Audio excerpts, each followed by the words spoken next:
Alors, dans cette nouvelle vidéo, nous allons voir comment réaliser l'analyse fréquentielle d'un SLCI. On en avait parlé précédemment, d'accord? Et on s'était mis d'accord sur le fait que analyser dans le domaine fréquentiel un système, ça veut dire connaître son gain et sa phase en fonction de la pulsation du signal d'entrée. C'est-à-dire qu'on a quoi? Je rappelle, hein, on a un signal d'entrée, le système qu'on étudie, ou une sous-partie du système, et on a la sortie. D'accord? Cette entrée, si c'est une sinusoïde avec une fréquence donnée, on peut parler de pulsation, et une amplitude donnée, en sortie, on va avoir un système potentiellement déphasé et avec une amplitude différente. D'accord? Ça, c'est possible. Donc, ça va être intéressant de savoir comment réagit la sortie en fonction de l'entrée. D'autant plus que vous avez dû voir qu'avec la transformée de Fourier, vous pouvez transformer n'importe quel signal qui respectait les conditions de la transformée de Laplace, donc à énergie finie, en une somme de sinusoïdes. Somme de sinusoïdes. Du coup, l'analyse aux différentes pulsations de la réaction de notre système, aux différentes pulsations que peut prendre le signal d'entrée, va être intéressante pour connaître la sortie, la réponse à chacune des fréquences de notre système. Ça veut dire que ça va pouvoir changer des choses, ça, d'accord? Je parle de pulsation depuis tout à l'heure. Pour que ce soit clair aussi, ça, on va imaginer qu'un signal sinusoïdal, je vais prendre un cercle trigo là, hop, et j'imagine qu'un signal sinusoïdal, c'est un point, c'est le sinus d'un point qui se balade le long, comme ça, du cercle trigo. D'accord? C'est le point qui est là, et il se balade le long de ce cercle trigo là. Bon bah, sa fréquence ici, f, c'est égal au nombre de tours qu'il fait par seconde. D'accord? Donc on peut imaginer qu'il fait n tours par seconde. Du coup, là, ce serait n Hertz. C'est la fréquence du signal. Puisque le phénomène périodique, c'est le fait qu'il ait fait un tour. Et du coup, il est passé par sinus de 0 à 2π, quoi. D'accord? Mais du coup, la pulsation, c'est quoi? C'est quand on se dit, ah bah tiens, c'est pas le nombre de tours qu'il fait par seconde qui m'intéresse, c'est le nombre de radians. Et bah oméga, ça va être égal à 2π fois la fréquence. On en avait déjà parlé, mais voilà, c'est simplement ça, quoi. D'accord? C'est en gros comme si c'était la vitesse de rotation du point qu'on étudie sur le cercle trigo. Et nous, ce qui va nous intéresser, c'est d'étudier en fonction de la pulsation du signal d'entrée le comportement du système. Et donc, c'est la fonction de transfert qui va nous intéresser. Pourquoi est-ce qu'on va faire ces analyses dans le domaine fréquentiel? Parce que ça va nous permettre, on l'avait déjà dit, l'étude de la stabilité et le réglage du correcteur. D'accord? Correcteur, travail de l'automaticien. D'accord? Comment est-ce qu'on va faire pour étudier le comportement dans le domaine fréquentiel d'un système? On va utiliser des diagrammes pour ça. Nous, on utilisera le diagramme de Bode cette année, mais il existe aussi le diagramme de Nyquist ou le diagramme de Black, qui ne sont pas au programme, donc on ne les verra pas. Chaque outil a ses qualités et ses défauts. Le diagramme de Bode a la qualité d'être assez facile à comprendre et à interpréter, et nous permet d'avoir des résultats tout à fait intéressants. Donc, on disait, pour analyser un système, en fait, on va se ramener à l'analyse de la fonction de transfert qui modélise le comportement de notre système.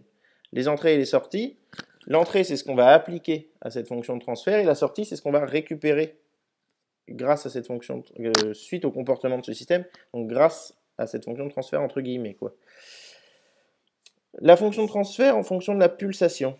On va remplacer P dans notre fonction de transfert dans le domaine de Laplace par J oméga, avec J oméga un imaginaire pur, d'accord? J, c'est le I que vous voyez en maths quand vous parlez d'un imaginaire. Donc J oméga, c'est un imaginaire pur, et oméga, c'est la pulsation du signal. Alors ici, en fait, c'est la pulsation du signal, sauf qu'on parle de la fonction de transfert du système, donc ça va correspondre à la pulsation du signal d'entrée. Finalement, ça va nous donner le comportement en fonction de la pulsation du signal d'entrée, quoi. Et donc H de P qu'on avait devient H de J oméga. Si par exemple, je prends une fonction au pif, je vais mettre ici un petit exemple. Exemple, h de p égale 1 sur 1 plus tau p, ça va devenir h de j oméga égale 1 sur 1 plus tau j oméga. Voilà. Ok, j'ai juste remplacé p par j oméga. Et du coup, p c'était une variable complexe, on avait dit. Ici, on prend un imaginaire pur, j oméga, oméga la pulsation du signal. Et là, je peux travailler là-dessus. Ça, c'est un nombre complexe. Donc, c'est un nombre que je peux positionner dans le plan complexe, avec tout ce que ça va amener avec, comme possibilité de calcul. Du coup, qu'est-ce qu'on peut étudier? On peut étudier le module et la phase, d'accord? Le module, on va l'étudier en décibels, nous. Le module en décibels de la fonction de transfert j oméga, c'est quoi? C'est ce qu'on appelle le gain en décibels, et c'est 20 log base 10 du module de h de j oméga. D'accord? Donc, oméga, il faut imaginer qu'il varie. Oméga, il varie, mais en attendant, ici j'ai mes réels, ici j'ai mes imaginaires. On peut imaginer pour oméga égale oméga 0. Donc, pour une valeur de oméga donnée, je vais avoir, par exemple, un point ici, h de j oméga 0. Alors, je le mets là au pif, hein, ça va dépendre de la fonction de transfert que j'ai. Hein. Mais la fonction de transfert, c'est un nombre complexe, donc c'est un point. En fonction de la valeur de oméga, c'est un point quelque part dans cet espace. Ce qu'on appelle le module, pour rappel, c'est cette distance-là. D'accord? C'est cette distance de l'origine à mon point qui correspond ici au module de h de j oméga. Et ce qu'on va appeler la phase, c'est l'argument, c'est-à-dire que c'est cet angle-là, phi. D'accord? Si maintenant on écrit que h de j oméga, on pose h de j oméga 0, ici je pose oméga 0, mais on peut imaginer évidemment que oméga il varie, et que là j'ai pris juste un point particulier, et je pose que ça c'est égal à a plus ib. Et bien je vais avoir a ici, et b ici. Et tout de suite on verra qu'on aura des résultats assez facilement, quoi. Mais donc, le gain en décibels, c'est 20 log de cette longueur-là, donc 20 log du module du nombre complexe, et l'argument, la phase qui nous intéresse, c'est l'argument de ma valeur complexe, c'est-à-dire que c'est le phi que j'ai dessiné ici. D'accord? Ça nous donne quoi? Ça nous donne que quand on fait un diagramme de Bode, on va tracer un diagramme qui va nous donner le module en fonction de oméga, et un autre diagramme qui va nous donner l'argument, c'est-à-dire l'angle en fonction de oméga. Ah oui, tout à l'heure, par exemple, sur la valeur qui est ici, j'avais dit ça c'est pour h égale oméga 0. Mais maintenant, si je fais varier oméga, peut-être que ma fonction de transfert est passée par ce point-là, mais peut-être qu'elle fait quelque chose comme ça, et puis quelque chose comme ça, j'en sais rien, d'accord?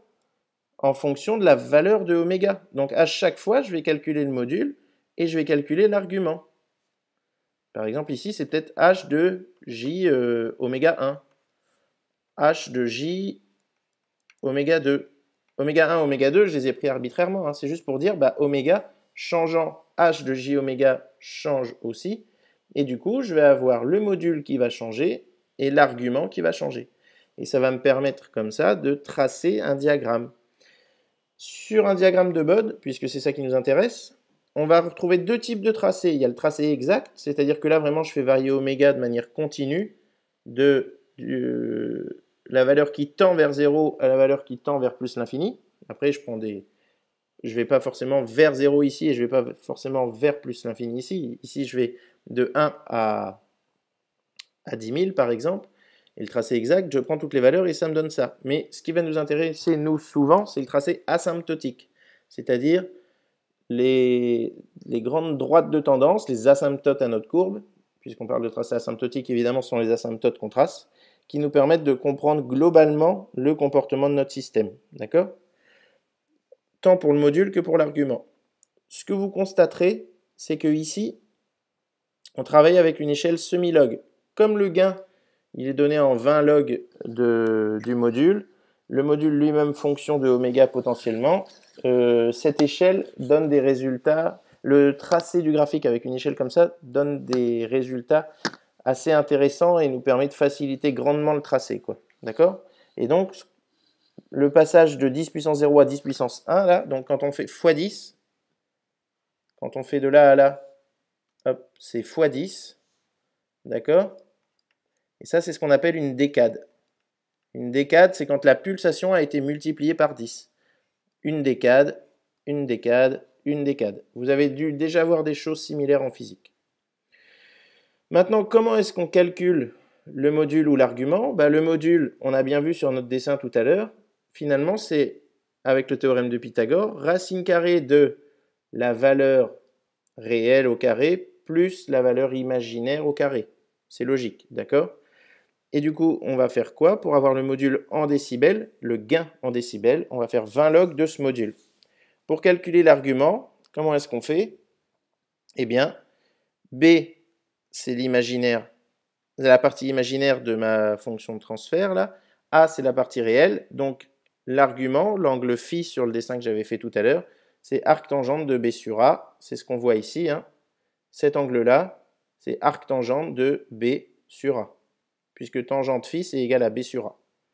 OK?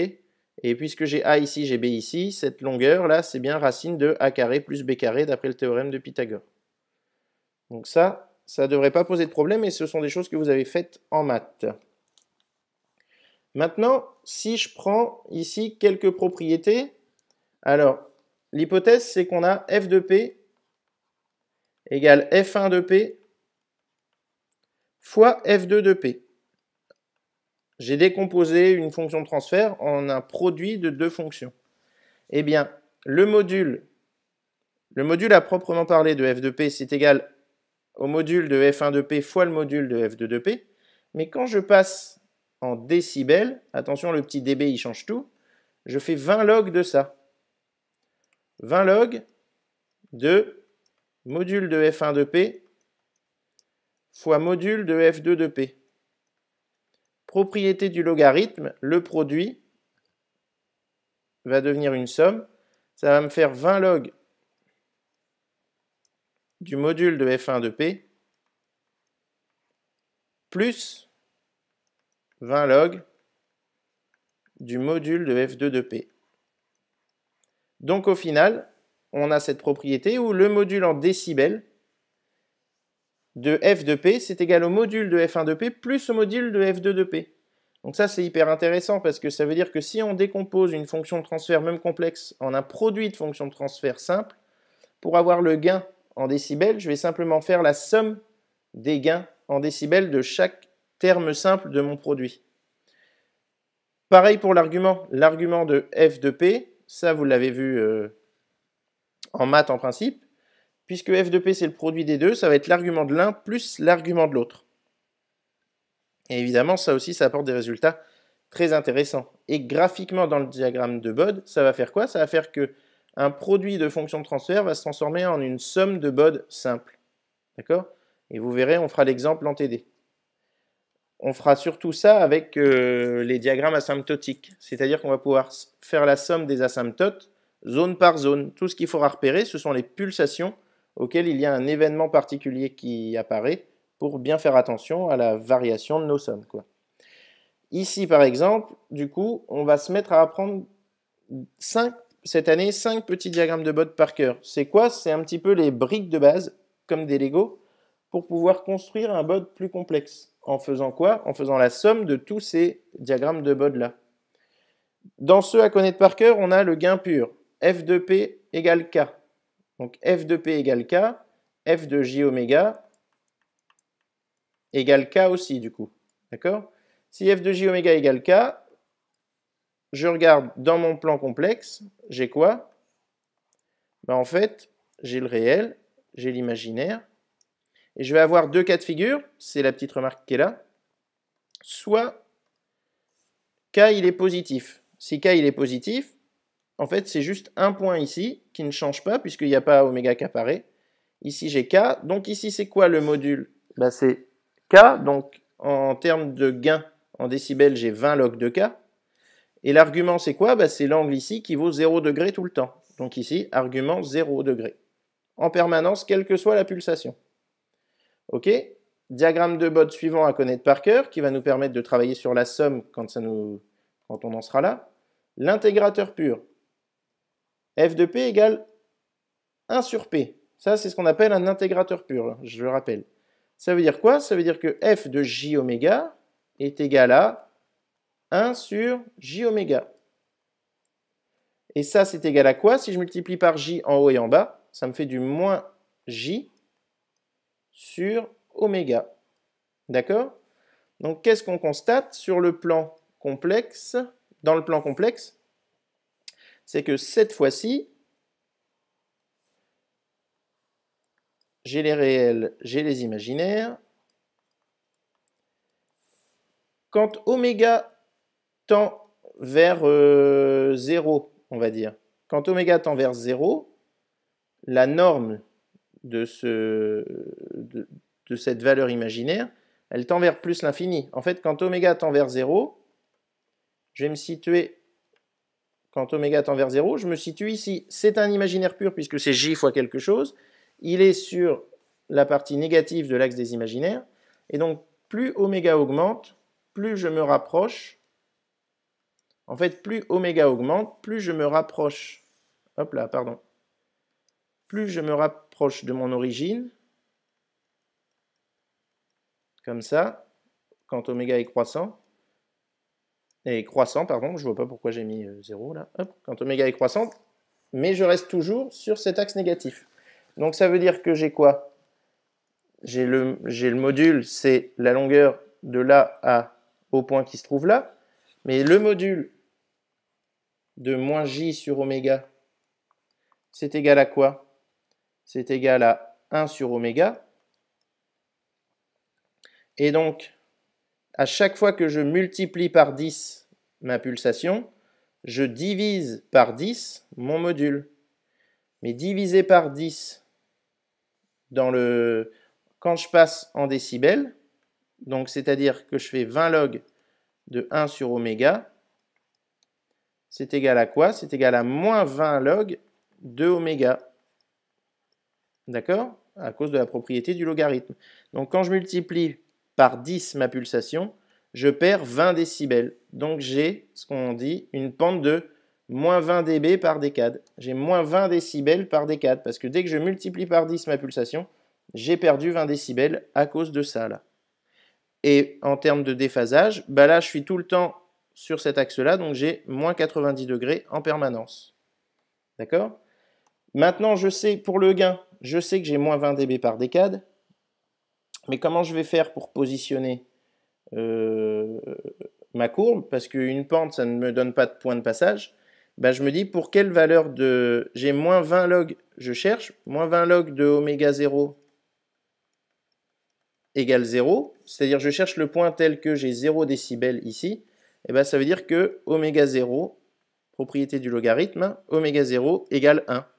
C'est-à-dire que c'est égal à 10 puissance 0, et c'est en radians par seconde ça. Hein. Hop, radians par seconde. Et donc je place ce point-là ici, et ensuite j'ai ma pente de moins 20 dB par décade, et moins 90 degrés en permanence ici. Ok? Ça c'est pour l'intégrateur pur. Pour le dérivateur, c'est-à-dire l'inverse, f de p égale p. Ça me donne f de j oméga égale j oméga. Et bien là, rebelote, hein, le gain de ça, c'est quoi? C'est oméga. Le module, c'est oméga. Donc le gain, c'est 20 log de oméga. Donc quand je multiplie oméga par 10, cette fois-ci, je gagne 20 décibels. Donc j'ai une pente de plus 20 dB par décade qui passe toujours par le point 0 décibel à la pulsation de 1 radian par seconde, ici. Et puis j'ai 90 degrés de déphasage. C'est logique puisque cette fois-ci, RE imaginaire, en fait, J oméga, c'est quoi? C'est un point qui... C'est une valeur en fonction de oméga qui va balayer l'ensemble de cet axe-là sans jamais arriver à 0. Mais donc, ça va balayer cet axe-là et donc j'ai bien 90 degrés de déphasage.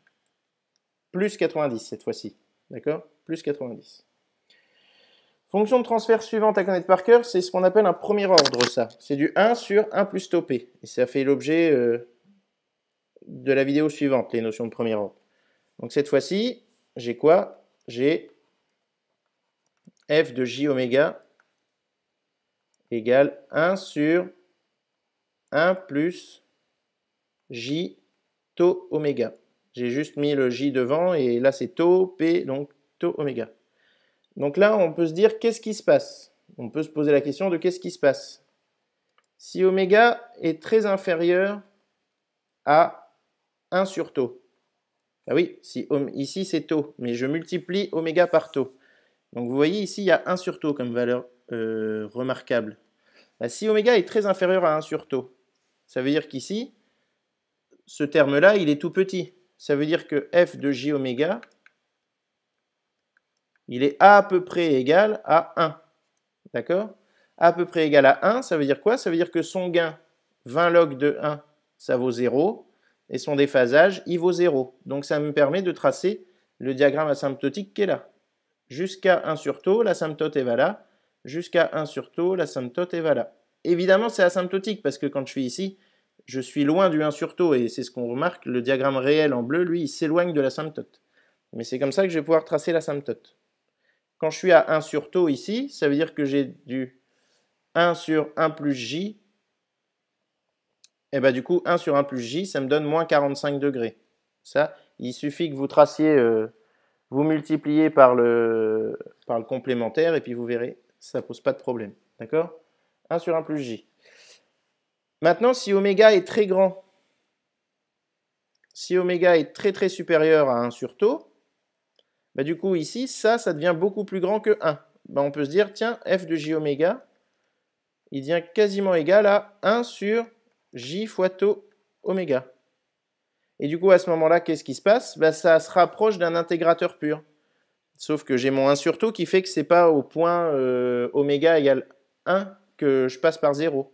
Et donc, j'ai cette forme qui se rapproche d'un intégrateur pur et je récupère donc du moins 90 degrés de déphasage et moins 20 décibels par décade en termes de pente. Ok? Si on a compris celui-là, on peut passer derrière au dérivateur, au premier ordre inverse, pardon, pas le dérivateur, on l'a déjà fait. Premier ordre inverse, f de p égale 1 plus tau p. 1 plus tau p, ben en fait, j'ai le diagramme inverse de mon premier ordre, c'est-à-dire que j'ai du 0 jusqu'à 1 sur tau, 0, 1 sur tau, puis plus 20 dB par décade, puis plus 90 degrés. La démonstration sera exactement la même que précédemment. Avec ces billes-là, vous êtes capable de construire normalement, pour cette année, les diagrammes de Bode d'à peu près n'importe quelle fonction de transfert en vous disant, je vais faire les produits. Je vais décomposer en produit ma fonction de transfert, même si elle est complexe. En produit de fonction de transfert simple, je décompose. Une fois que j'ai décomposé, je fais le diagramme de Bode de chaque morceau simple, et après, je fais la somme zone par zone. Qu'est-ce que j'appelle une zone? C'est quand j'ai un 1 sur tau qui apparaît, ça me crée une nouvelle zone puisque j'ai un changement dans ma pente ou dans ma valeur finale. D'accord? Évidemment, c'est en TD et en faisant du TD que vous progresserez là-dessus. Ok? Ces diagrammes de Bode, ils vont permettre l'analyse de la stabilité, je vous en ai parlé, mais ça on le fera en 2 TSI pour répartir un petit peu la quantité de travail, et puis puisque là on fait ça à distance, autant reporter ça à l'année prochaine. Voilà, merci de votre attention.